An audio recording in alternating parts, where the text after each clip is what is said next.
si pueden ir buscando 2 Corintios, capítulo 4, que vamos a ver en esta mañana. Y vamos a comenzar en el versículo 13, pero vamos a orar primeramente que el Señor nos guíe y que el Señor se glorifique en nuestras vidas y edifique su iglesia en esta mañana. Oremos.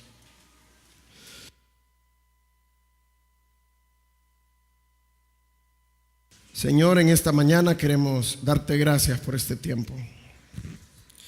Queremos darte gracias, Señor, por el privilegio que tú nos has dado de ser parte de tu iglesia, Señor, en este lugar.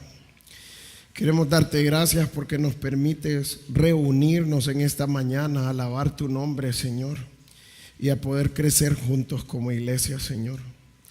Yo quiero pedirte por este tiempo, Señor, que tú nos permitas abrir tu palabra, Señor. Que tú nos permitas ver tu palabra con claridad, Señor, y con fidelidad. Que realmente tú obres en este tiempo, Señor. Danos corazones humildes, corazones dispuestos a aprender de tu palabra, Señor. Y permítenos en esta mañana entender tu voluntad, Señor, y danos tu gracia, Señor, para poder aplicarlo a nuestra vida diaria, Señor. Glorifícate en cada uno de nosotros, Señor. Edifica tu iglesia en este tiempo, Señor. Y que realmente podamos ver tu obra, Señor, en cada uno de nosotros. Todo esto te lo pedimos en tu bendito y santo nombre. Amén y amén. Ya llevamos como 3 o 4 semanas hablando Pablo está hablando del nuevo pacto en estos capítulos. Y aprendíamos de que Dios nos hizo ministros de un nuevo pacto. Y hemos estado aprendiendo cuál es la naturaleza del nuevo pacto que está basado en la sangre de Jesucristo y lo que esto trae a nuestras vidas cuando nosotros reconocemos a Cristo como nuestro único Dios, Señor y Salvador. Y en esta mañana vamos a estar hablando cómo hacer el ministerio y vamos a estar viendo 4 características en esta mañana que deben de tener los siervos del Señor. Recordemos que Pablo está dando como su testimonio en esta carta, y en cuanto al servicio de Pablo y el testimonio que él está dando a la iglesia, vamos a sacar 4 características en esta mañana, cómo debemos de ser los siervos del Señor, cómo debemos de servir a nuestro Dios. A veces pensamos que estas cosas solo son especiales para apóstoles o para pastores, pero ya aprendimos que si nosotros somos creyentes, ¿en qué nos convertimos? Dice la palabra de Dios, en ministros del nuevo pacto. Entonces tenemos que ver cómo se comportan sus ministros, cómo Él quiere que les sirvamos a Él. Y pensando en esto, quiero que vayamos a 2 Corintios, capítulo 4. Y para ver la primera característica vamos a comenzar en el versículo 13. Dice: pero teniendo el mismo espíritu de fe, conforme a lo que está escrito, creí, por lo cual hablé. Nosotros también creemos, por lo cual también hablamos, sabiendo que el que resucitó al Señor Jesús, a nosotros también nos resucitará con Jesús y nos presentará juntamente con vosotros. Y para ver la primera característica en esta mañana, quiero resaltar unas palabras de Pablo al principio del versículo 13 que dice: pero teniendo el mismo espíritu de fe, está diciendo. Y la idea aquí no está hablando del Espíritu Santo, sino es como cuando uno dice, ese tiene un espíritu joven. Es la idea de la actitud o de la manera como él actúa. Y lo que Pablo está haciendo es comparando, Pablo está resaltando unas palabras del Salmo 116, 10, en donde el salmista decía eso que dice el versículo 13. Dice: creí, por lo cual también hablé. Y está diciendo que el mismo ánimo o la misma actitud que tenía ese hombre, la tenía él también, y que debemos de tener nosotros. Entonces la primera característica que vamos a ver en esta mañana, si me ayudas con la primera, por favor. Los siervos del Señor debemos de vivir por fe. La Biblia habla de que dice que tenemos una sola fe, un solo bautismo. ¿Cuántas fees hay en el mundo entonces? O por lo menos los hijos del Señor, ¿cuánta fe deberíamos de tener? una sola. ¿Qué pasa si yo digo, yo tengo mi fe y usted tiene la suya? Eso es algo que el Señor quiere en sus hijos. Y a veces nosotros pensamos que nosotros producimos nuestra fe. A veces pensamos que la fe es nuestra, pero la Biblia dice que Él me la regala y que yo tengo que hacer que tomarla para poder creer en Él de la manera como Él quiere. Y por eso es importante cuando la Biblia dice que nos unamos. Cuando habla de unión, ¿de qué está hablando? ¿De mis pensamientos o los pensamientos de cualquier hombre? No, está hablando que seamos uno en la fe. Sin la fe nosotros no podemos tener comunión con Dios. Sin la fe nosotros no podemos tener comunión entre hermanos. Por eso es importante que crezcamos en nuestra fe. Ahora, ¿cómo crecemos en nuestra fe? Hay dos maneras de crecer en nuestra fe. Primero, yo necesito tener una relación con Cristo, en donde tengo una relación íntima con Él, en donde estoy pasando tiempo con Él a diario, en donde Él me muestra a través de su palabra qué áreas hay en mí que a Él no le agradan y me da la gracia para vivir por fe, para vivir en obediencia a su palabra. Pero hay una segunda manera también. Si la Biblia dice que quiere que seamos uno en la fe, ¿cómo nosotros somos uno en la fe? ¿Que yo tengo que imponer mis pensamientos a ustedes? No, lo que está hablando es que necesitamos estudiar juntos la palabra de Dios como hermanos en Cristo para poder crecer en Él. Por eso es importante que tengamos nuestro tiempo con el Señor, pero también es importante que estudiemos la palabra de Dios juntos como hermanos para poder crecer en nuestra unidad, para poder crecer en fe juntos como iglesia también. Ahora, la Biblia nos dice en Santiago que la fe sin obras, ¿qué dice? Entonces, ¿cómo se muestra la fe en nuestras vidas? ¿Cuánta gente dice que tiene fe? Santiago me dice, muéstrame por tus obras la fe que tienes. Entonces, muchos podemos decir que tenemos fe, pero si yo no muestro mi fe en la práctica o con la actitud, lo que está pasando es que no tengo fe entonces. Según este pasaje, ¿cómo dice Pablo que se muestra la fe? Dice, vamos a ver el ejemplo que pone, pero entendiendo el mismo espíritu de fe, conforme a lo que está escrito, ¿qué lo hizo hacer esa fe? Creí, por lo cual, ¿qué hizo? Entonces, ¿cómo mostramos la fe de Dios nosotros? Predicando el evangelio, hablando con otros, compartiendo lo que Cristo ha hecho en nuestras vidas y compartiendo lo que Cristo puede hacer en las vidas de otras personas. Ahora, si miramos el 14 también, ¿qué muestra nuestra predicación? Dice, sabiendo que el que resucitó al Señor Jesús, a nosotros también nos resucitará con Jesús y nos presentará juntamente con vosotros. ¿Cuál es la esperanza que tenemos nosotros los cristianos según este versículo? Que así como Dios levantó a Jesús de los muertos, un día nos va a resucitar a todos nosotros. Ahora, ¿cuántos decimos que tenemos la esperanza que Cristo lo va a resucitar? Todos. ¿Cómo se demuestra entonces esa esperanza? Dice. ¿Por qué Pablo predicaba? Porque tenía esa esperanza. Si yo tengo la esperanza que Cristo me va a resucitar, yo la muestro predicando el evangelio, hablándole a otros la palabra de Dios. Entonces, ¿por qué predicamos? Por la esperanza que hay en nosotros. Porque sabemos que así como me va a resucitar a mí de los muertos, así puede resucitar a más personas también. Y esto nos lleva a la segunda característica también. Versículo 15 ahora. Vamos a entender por qué debemos de predicar, por qué Pablo le predicaba a la gente y nos ayuda a ver por qué nosotros debemos de predicar. Dice, porque todas estas cosas padecemos por amor a vosotros. Sergio estuvo hablando de que Pablo, ¿qué pasó Pablo por estar predicando el evangelio? Tribulaciones, y hasta leyó una lista de todas las cosas que le pasaba. Lo latigaron, lo lincharon, lo dejaron medio muerto en las afueras de una ciudad porque pensaban que estaba muerto, pero él se levantó y ¿qué hizo? ¿Se fue? No, volvió a entrar a la misma ciudad. Entonces, ¿qué es lo que Pablo está diciendo? Dice que él padeció todo esto. Ahora, ¿cuáles son los padecimientos que Dios quiere que tengamos? ¿Por el pecado? ¿Qué piensan? ¿Esto agrada al Señor? No. Los padecimientos que Él quiere en nuestras vidas es por predicar el Evangelio, por vivir para Él. Pero ¿quién quiere tener estos padecimientos? Nosotros le huimos más bien. Nadie quiere padecer. Además, ¿qué es lo que están enseñando en la iglesia ahora? No, usted no va a sufrir con el Señor. ¿Eso es cierto? ¿Qué está diciendo Pablo?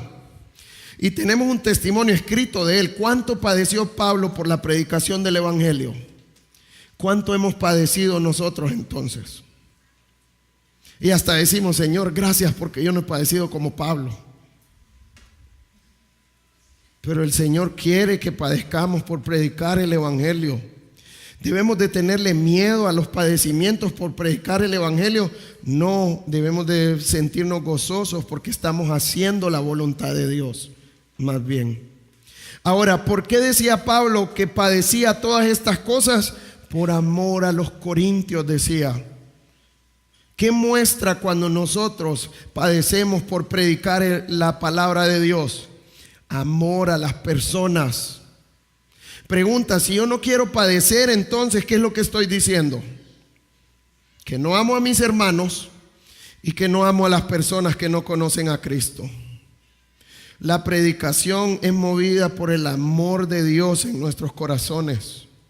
Porque amamos a Dios, vamos a amar a las personas que no conocen a Dios y vamos a amar a nuestros hermanos.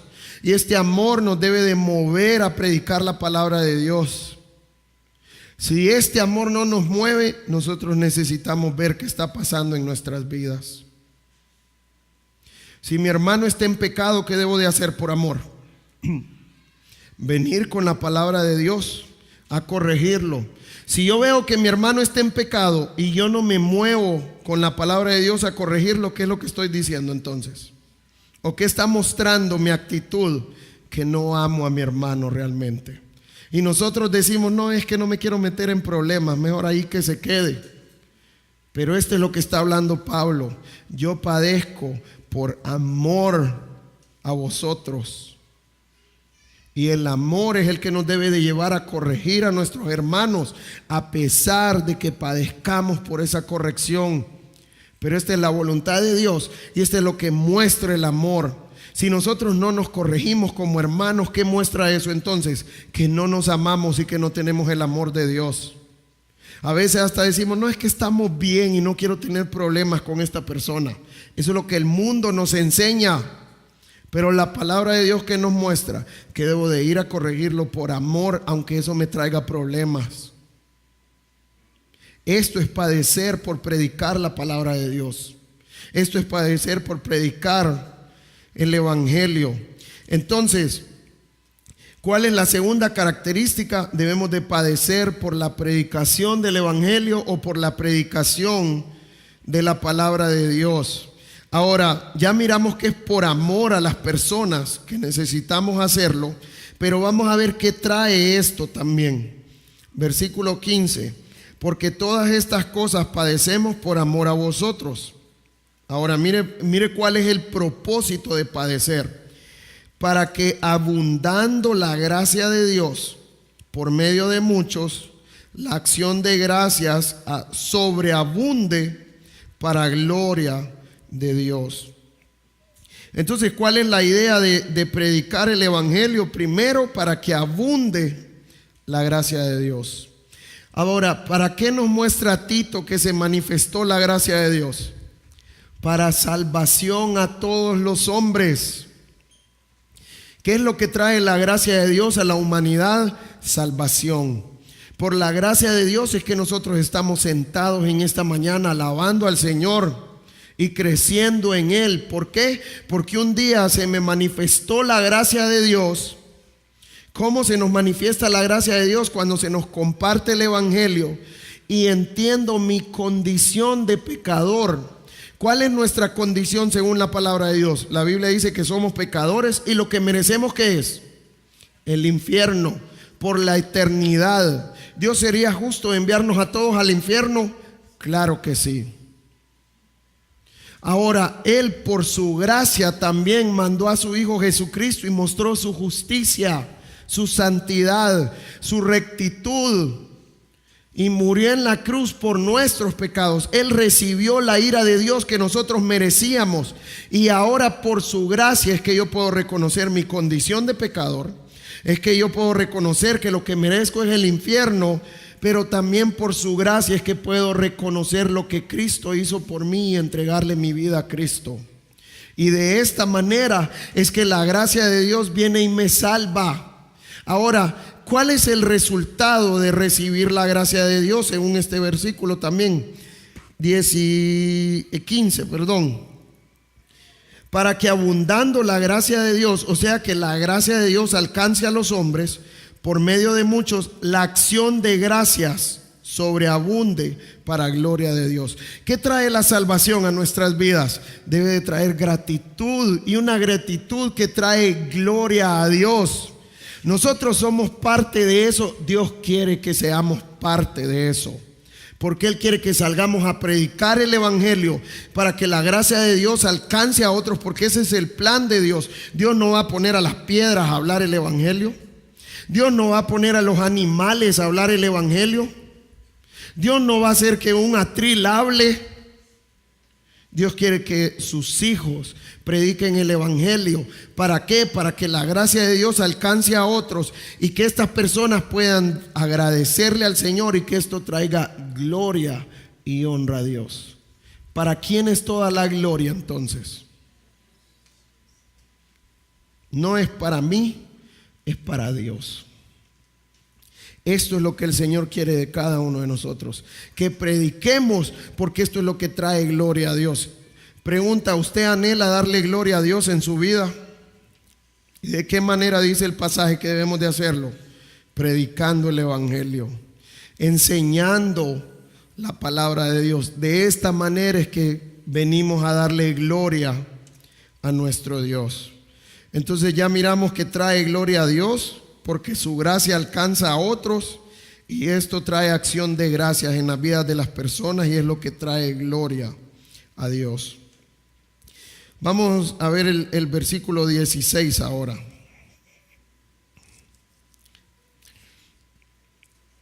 Dice el versículo 16: por tanto no desmayamos, antes, aunque nuestro hombre exterior se va desgastando, el interior no obstante se renueva de día en día. Ahora, Pablo va a empezar a dar una conclusión de todo lo que ha venido hablando, de las tribulaciones. Pregunta, ¿qué hacen las tribulaciones a nuestras vidas? ¿Cuál es el deseo que nos da a nosotros cuando viene la tribulación a nuestras vidas? Bueno, yo voy a ser sincero, a mí me dan ganas de tirar la toalla cuando vienen las tribulaciones. Me desanimo. Pero ¿qué es lo que está concluyendo Pablo? Por tanto, no nos ¿qué? ¿Qué es desmayar? Es todo esto, tirar la toalla, desanimarse, sentirse mal, tener miedo. Todo esto es desmayar. Y Pablo, ¿cuál es la conclusión? Por tanto, no desmayamos. Pablo está diciendo, no me voy a cansar, no voy a dejar de hacerlo. Pero ¿qué es lo que uno hace cuando se siente mal? Se separa de la iglesia, ya no quiere estudiar con los hermanos, se queda en la casa. Después llega un tiempo que usted no lo notó y ya lleva un mes sin ir a la iglesia. Eso es lo que hace. Ahora vamos a entender qué era lo que animaba a Pablo y qué es lo que nos debe de animar a nosotros entonces también. Dice el versículo 16, por tanto no desmayamos, sino para no desmayar, ¿qué hace? Antes, aunque nuestro hombre exterior se va desgastando. ¿Qué hacía la tribulación en el cuerpo de Pablo? Yo le hago una pregunta. Después de 40 azotes, ¿cómo queda nuestro cuerpo? ¿Queda cheque para ir a jugar? Queda desgastado. Después de pasar un naufragio en un barco, ¿cómo queda nuestro cuerpo? En donde estuvo días, náufrago, sin comer. Cuando uno sale del mar, ¿va a salir tranquilo? No, eso desgasta nuestro cuerpo. Y Pablo está hablando que toda esta tribulación que trae por predicar el evangelio, por predicar la palabra de Dios, venía desgastando su cuerpo. Y dice, aunque mi cuerpo se esté desgastando, ¿qué está pasando con el hombre interior? Dice, no obstante, se renueva de día en día. Y esto era lo que le traía ánimo a Pablo. Esto es lo que debe de traer ánimo a nuestras vidas. ¿Cómo nosotros debemos de animarnos entonces? Transformando el hombre interior, transformando nuestras vidas, rindiéndonos al Señor. Cuando uno está desanimado, ¿qué es lo que está mostrando entonces? Que hay algo que necesita rendir al Señor uno, que hay algo que no está bien en mi vida. Y vamos a entender cómo sucede eso. Vamos a Efesios capítulo 4. Efesios capítulo 4, y vamos a leer en el versículo 22. Y primero Pablo empieza hablando de cómo era la antigua vida de los creyentes, o cómo debe de ser la antigua vida de los creyentes. Dice el versículo 22 de Efesios capítulo 4: en cuanto a la pasada manera de vivir, hoy tengo competencia ahí y me ganan definitivamente. Dice el 22, en cuanto a la pasada manera de vivir, despojaos del viejo hombre que está viciado conforme a los deseos engañosos. ¿Está hablando de la vida actual de un creyente o está hablando de la vida pasada de un creyente este versículo? Dice, en cuanto a la pasada manera de vivir, de la manera como ustedes vivían. Ahora, ¿cómo era que vivíamos? Dice que despojémonos de este viejo hombre que está viciado conforme a los deseos engañosos. ¿Qué es un vicio? Es algo que no puedo salir, que es práctica y práctica e insisto, y es algo que me tiene esclavo, que no puedo salir de esto. Ahora, ¿cuáles son los vicios que tiene ese viejo hombre? Dice, viciado conforme a los deseos engañosos. ¿Cuáles son los deseos engañosos? Son los que están en nosotros. ¿Saben por qué se les dice engañosos? Porque nos engañan. Nos quieren hacer creer estos deseos que estamos bien delante del Señor, cuando en la realidad estamos mal. Pregunta, ¿nosotros somos expertos para poner excusas? ¿Sí o no? Si me peleo con la esposa y le empiezo a gritar, yo le digo, es que vos me gritaste primero. Si vos no me hubieras gritado, yo no te hubiera gritado. ¿Y qué queremos hacer con eso nosotros? Queremos vernos bien delante del Señor. Pero independientemente de lo que me hagan, ¿yo tengo alguna excusa para desagradar a Dios? No tengo. Pero los creyentes usamos eso mucho, en donde ponemos excusas. Es que lo hice por tal cosa, es que pasó esto, cuando lo que el Señor quiere que es más bien. ¿Se acuerdan cuando Dios buscó a Adán y Eva? ¿Qué es lo que Dios estaba esperando de ellos? ¿Excusas o confesión? Cuando Dios buscó a Caín y le dijo, ¿dónde está tu hermano? ¿Qué andaba buscando Dios? ¿Excusas o confesión? ¿Y qué dijo Adán? Es la mujer que me diste, Señor. ¿A quién le echó la culpa a Adán? A Dios. ¿Y Caín qué dijo? ¿Acaso yo soy guarda de mi hermano? Pues, ¿por qué me andas preguntando a mí? ¿Qué quería el Señor? ¿Excusas o que confesara? Y nosotros somos igualitos a Adán y Caín. Vamos poniendo excusas para todo. Es que usted esto, es que usted lo otro, y siempre quiero excusar mi mala actitud. Esto es lo que hacemos nosotros. Y necesitamos despojarnos de estas viejas prácticas en donde yo pueda reconocer mi pecado y decirle, Señor, lo que yo estoy haciendo a ti no te agrada. Ahora, ¿dónde comienza la batalla? Según Efesios 4:23. Dice, y renovaos en el espíritu de vuestra mente. ¿A dónde empieza la renovación primero? En la mente. Aquí es donde está la batalla. Ahora, Dios quiere que solo se quede en mente. A veces decimos, sí, yo sé que es malo mentir, pero me ayuda a salir de problemas, Señor. ¿Dios quiere que solo se quede aquí o que lo lleve a la práctica? Y por eso, ¿qué está diciendo el versículo 24 ahora? Dice el 24, Efesios 4:24. Y vestidos del nuevo hombre. ¿Y por qué debemos de vestirnos del nuevo hombre? ¿Cómo fue creado este nuevo hombre? Dice, creado según Dios en la justicia y santidad de la verdad. Cuando yo conozco a Cristo, Él me hace una nueva creación, me da una nueva naturaleza. Y yo debo de vivir en esta nueva naturaleza, porque esta sí tiene la capacidad de agradar a Dios. El problema es que nosotros queremos en la vieja naturaleza agradar a Dios, pero ¿saben? Eso no se puede, es imposible. Y por eso uno dice es difícil, pero no es difícil, es imposible en la vieja naturaleza. Y por eso debemos de vivir en la nueva naturaleza, porque esta fue creada en la justicia y santidad de la verdad. Y por eso necesitamos que esta nueva naturaleza vaya creciendo, para que pueda vivir para el Señor como Él quiere, en justicia y en santidad. ¿Cómo viene esto? Viene por renovar nuestra mente y empezar a cambiar nuestra manera de vivir. Esto es lo que me hace apto para el ministerio.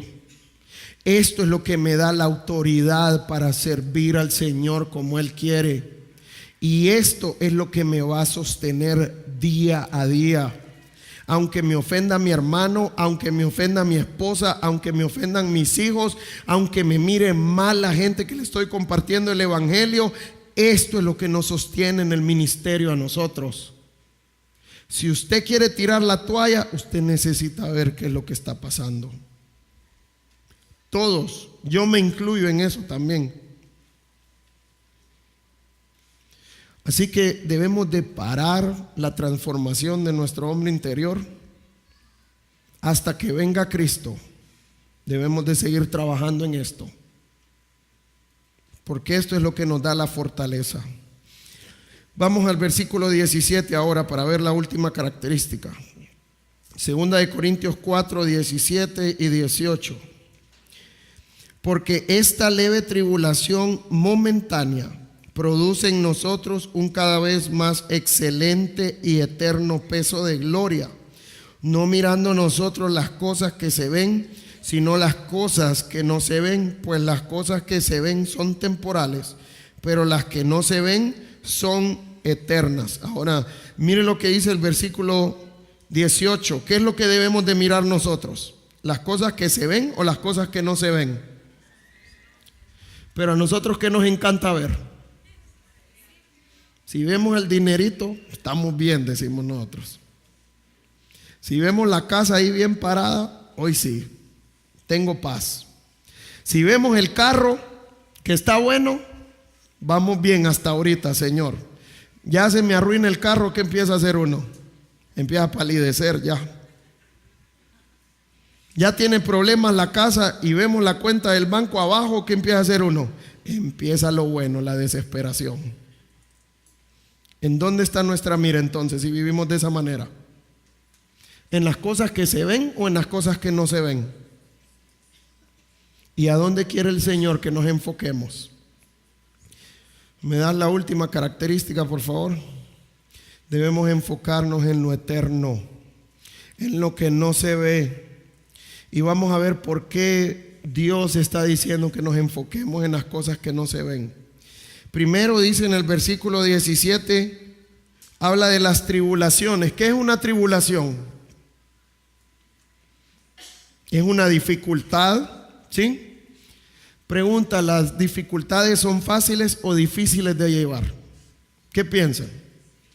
Son difíciles. Es una carga y a veces es una carga muy pesada.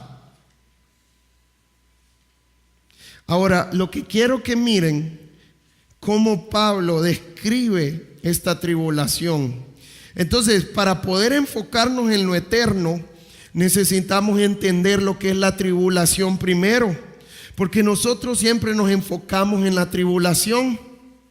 Pero vamos a ver lo que Pablo empieza a hablar de la tribulación. Primero dice 17, porque esta leve tribulación, ¿qué significa leve? Que no pesa, que no es carga. Pregunta, ¿eso es verdad o es mentira? Díganme la verdad, ¿qué piensan? Yo diría, es mentira eso porque pesa.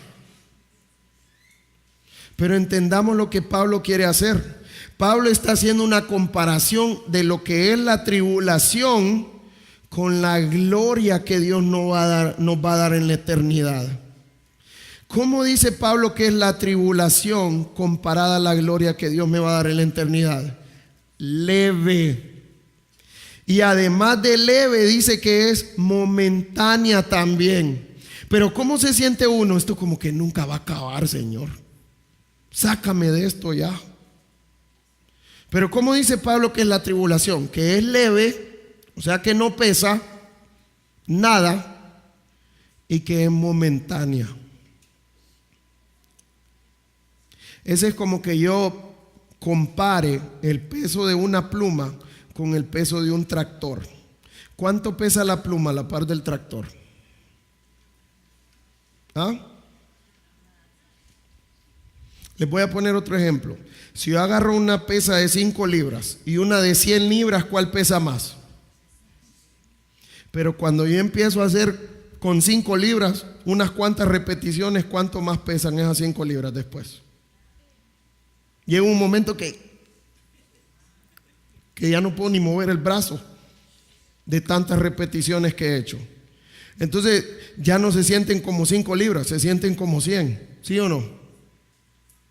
El punto es el enfoque. ¿Qué es lo que está diciendo Pablo? Esta es una leve tribulación cuando usted está enfocado en lo eterno, cuando usted entiende la gloria que Dios le va a dar en la eternidad.